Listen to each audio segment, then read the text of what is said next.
on reconnaît la grandeur d'un peuple, non pas seulement à travers ses monuments, mais la manière dont il prend soin de ce qu'il possède.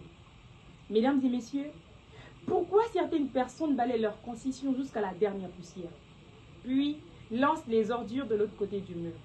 Pourquoi? Imaginez un instant, un étranger arrivé dans notre ville.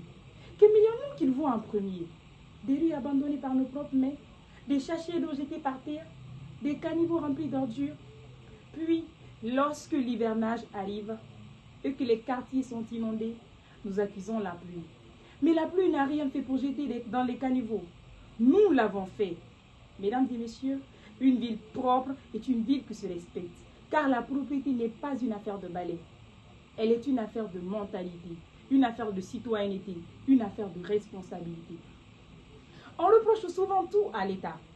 Il est vrai que l'État doit faire davantage. Mais soyons honnêtes, aucun gouvernement ne peut suivre chaque sachet jeté par terre. Aucune mairie ne peut surveiller chaque citoyen.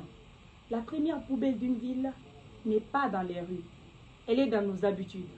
Tant que nos habitudes resteront sales, nos villes le resteront aussi. Alors, oui, un pays qui n'est pas propre ne se respecte pas. La propriété d'une nation ne dépend pas uniquement des actions des autorités. Une ville propre commence par des citoyens responsables.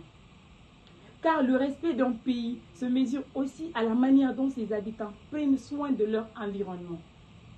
Mesdames et messieurs, une ville propre n'est pas seulement belle, elle dit quelque chose de ceux qui y vivent.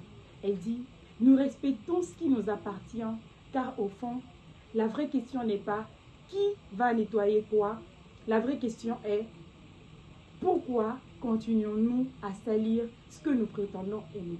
Je vous remercie.